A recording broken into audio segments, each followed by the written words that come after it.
Welcome to PythonLife YouTube channel. So ఈరోజు మనం discuss చేయబోయే టాపిక్ సిఎస్ఎస్ బ్యాక్గ్రౌండ్. సో ఈ సిఎస్ఎస్ బ్యాక్గ్రౌండ్ అనేది మనకి ఎలా యూజ్ చేస్తామో చూద్దాం.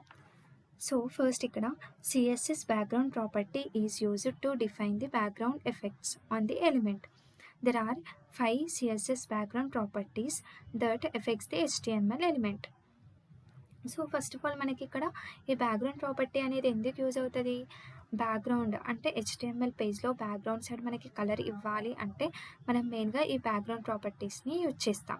సో ఫస్ట్ ఆఫ్ ఆల్ మనకి దీంట్లో 5 different types of background properties అనేటివి ఉన్నాయి. సో 1 by 1 వాటి గురించి మనం చూద్దాం. సో ఫస్ట్ వచ్చేసి ఏంటి? Background colour. And second one ఏంటి? Background image.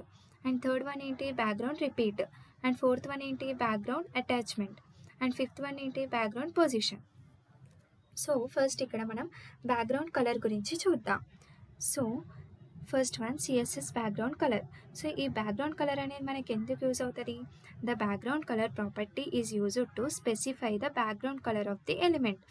అంటే మనకి HTML పేజ్లో ఒక వెబ్ పేజ్ని క్రియేట్ చేసినప్పుడు మనం బ్యాక్గ్రౌండ్ ఏదైనా కలర్ ఇవ్వాలి, స్పెసిఫిక్గా ఏదైనా కలర్ ఇవ్వాలి అంటే మనం అప్పుడు ఈ బ్యాక్గ్రౌండ్ కలర్ని యూజ్ చేస్తాం. సో మెయిన్గా అందుకే మనకి ఈ బ్యాక్గ్రౌండ్ కలర్ ప్రాపర్టీ అనేది యూజ్ అవుతుంది. సో మనం ఈ బ్యాక్గ్రౌండ్ కలర్ ప్రాపర్టీస్ని ఎలా ఇవ్వచ్చు అంటే we can use like this. చూడండి, బ్యాక్గ్రౌండ్ ఐఫన్ కలర్ కొలన్ కలర్ నేమ్. సో ఈ రకంగా మనం డైరెక్ట్గా కలర్ నేమ్ ఇవ్వచ్చు. ఆర్ మనం ప్రీవియస్ సెక్షన్లో మనం కలర్స్ ఇన్ సిఎస్ఎస్ టాపిక్లో మన కలర్ని డిఫరెంట్ టైప్స్గా రిప్రజెంట్ చేసాం. ఎలా? With the help of colour name ఇవ్వచ్చు, or by using the hexadecimal వాల్యూస్ని ఇచ్చి కలర్ని రిప్రజెంట్ చేయొచ్చు. అలాగే with the help of RGB function and with the help of HSL function. So ఇన్ని రకాలుగా మనం ఈ బ్యాక్గ్రౌండ్ కలర్ని యూజ్ చేయొచ్చు. సో ఇది first one, CSS background colour property. And next one ఏంటి? CSS background image. So the background image property is used to set an image as a background of an element.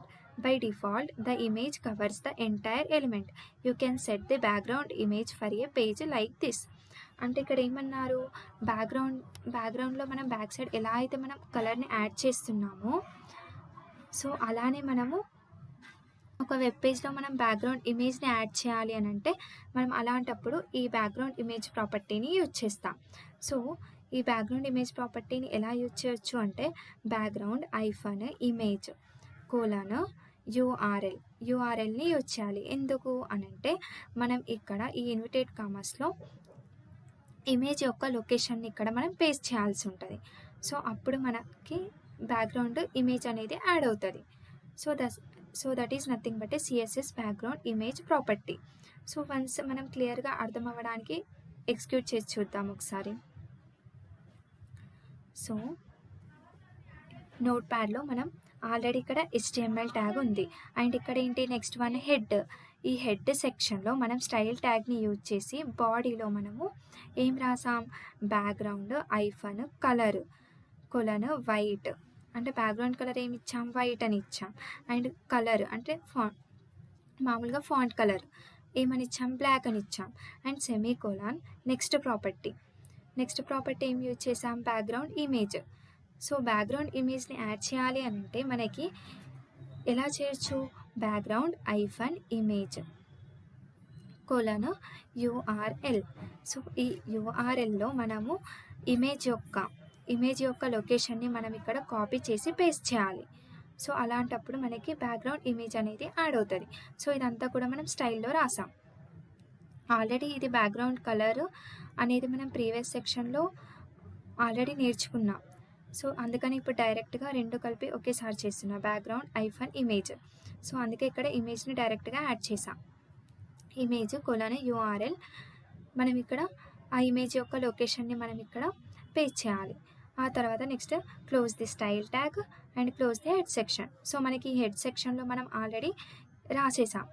So యాక్చువల్గా మనం ఇది internal సిఎస్ఎస్లో ఇలా రాస్తాం. With in the head సెక్షన్లో మనం ఈ style ట్యాగ్ని use చేసి బాడీలో ఇలా రాసేసాం సిఎస్ఎస్ స్టైల్ని. నెక్స్ట్ ఏంటి, మళ్ళీ నెక్స్ట్ ఇక్కడ బాడీని ఓపెన్ చేసి అండ్ h1 ట్యాగ్లో welcome to background property in CSS అని రాసాం. So close the body and close the HTML. So ఇప్పుడు ఏమవుతుంది, మనకి ఈ బాడీలో ఏదైతే టెక్స్ట్ ఉందో దానికి బ్యాక్గ్రౌండ్ మనకి ఈ గ్రీన్ కలర్ అనేది అప్లికబుల్ అవుతుంది అండ్ ఇమేజ్ అనేది అప్లికబుల్ అవుతుంది. సో ఇప్పుడు దీన్ని వన్స్ చూద్దాం మనం.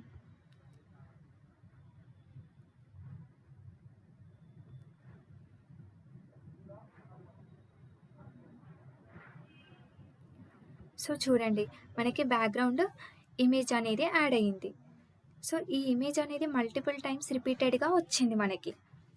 సో ఆల్రెడీ గ్రీన్ యాడ్ అయ్యి ఉంది, బట్ మల్టిపుల్ టైమ్స్ మనకి ఇమేజ్ అనేది యాడ్ అవ్వడం వల్ల మనకి ఆ కలర్ అనేది కనిపించట్లేదు. సో అండ్ నెక్స్ట్ వన్ ఏంటి, ఇక్కడ ఫాంట్ అనేది welcome to background property in CSS అనేది మనకి బ్లాక్ కలర్లో వచ్చింది. సో ఈ రకంగా మనం బ్యాక్గ్రౌండ్ ఇమేజ్ ప్రాపర్టీని యూజ్ చేస్తాం. సో ఇక్కడ మనకి ఎందుకు ఈ ఇమేజ్ అనేది రిపీటెడ్ టైమ్స్ మల్టిపుల్ టైమ్స్ అని వచ్చింది అని అంటే, ఇమేజ్ యొక్క రిజల్యూషన్ అనేది స్క్రీన్ రిజల్యూషన్ కన్నా తక్కువ ఉంటే ఇమేజ్ అనేది రిపీట్ అవుతుంది. సో ఇక్కడ ఇమేజ్ రిజల్యూషన్ అనేది తక్కువ ఉంది, సో అందుకనే మనకి ఇది మల్టిపుల్ టైమ్స్ రిపీట్ అయింది. సో ఇది బ్యాక్గ్రౌండ్ ఇమేజ్, ఈ రకంగా మనం యాడ్ చేస్తాం. అండ్ నెక్స్ట్ ఏంటి, నెక్స్ట్ ఈ బ్యాక్గ్రౌండ్ ఇమేజ్లో మనకి ఇమేజ్ అనేది యాడ్ అయిపోయింది. Next background repeat. సో ఈ బ్యాక్గ్రౌండ్ రిపీట్ ప్రాపర్టీ అనేది మనం ఎందుకు యూజ్ చేస్తామంటే, by default the background image property repeats the background image horizontally and vertically. Some images are repeated only horizontally or vertically. అంటే ఇక్కడ ఏమన్నాం అంటే, ఇమేజెస్ అనేటివి రిపీట్ అవుతూ ఉంటాయి కదా. సో అలా రిపీట్ అవ్వకుండా ఉండడానికి, దాన్ని ఓవర్కమ్ చేయడానికి మనం ఈ third time we use this background repeat అనే ప్రాపర్టీని యూజ్ చేస్తాం. సో దీన్ని మనం ఏ రకంగా రాస్తాం, background hyphen repeat colon no repeat. ఇక్కడ డైరెక్ట్గా నో రిపీట్ అని పెట్టేస్తే మనకి ఇమేజ్ అనేది రిపీట్ అవ్వదు. సో ఇది బ్యాక్గ్రౌండ్ రిపీట్ ప్రాపర్టీ. సో మనం ఇప్పుడు ఈ క్లాస్లో ఇమేజ్ని ఎలా యాడ్ చేయాలో తెలుసుకున్నాం. సో నెక్స్ట్ క్లాస్లో మనం ఇమేజ్ని ఎలా రిపీట్ అవ్వకుండా చెయ్యాలి అండ్ నెక్స్ట్ కాన్సెప్ట్స్ ఏమున్నాయి, ఈ బ్యాక్గ్రౌండ్ రిపీట్ అండ్ అటాచ్మెంట్ ఎలా చేయాలి అండ్ బ్యాక్గ్రౌండ్ పొజిషన్, అంటే ఇమేజ్ అనేది రైట్కి ఉండాలా లెఫ్ట్కి ఉండాలా సెంటర్లో ఉండాలా అనేది అది పొజిషన్ని రిప్రజెంట్ చేస్తుంది. అండ్ అటాచ్మెంట్ అనేది ఇమేజ్ అనేది ఫిక్స్డ్గా ఉండాలా, స్క్రోల్ అంటే ఇమేజ్ అనేది స్క్రోల్ అవ్వకుండా ఉండడానికి మనం ఈ అటాచ్మెంట్ని యూజ్ చేస్తాం. సో మనం ఈ background repeat and attachment position అనేవి మనం నెక్స్ట్ క్లాస్లో ప్రీవియస్గా మనం ఆల్రెడీ ఈ బ్యాక్గ్రౌండ్ కలర్స్ గురించి చూసాం. సో ఇప్పుడు మనము నెక్స్ట్ క్లాస్లో background repeat and background attachment background position టాపిక్స్ని మనము నెక్స్ట్ క్లాస్లో డిస్కస్ చేద్దాం. సో ఈ క్లాస్లో అయితే ఇమేజ్ని ఎలా యాడ్ చేయాలో అర్థమైంది అని నేను అనుకుంటున్నాను. So thank you.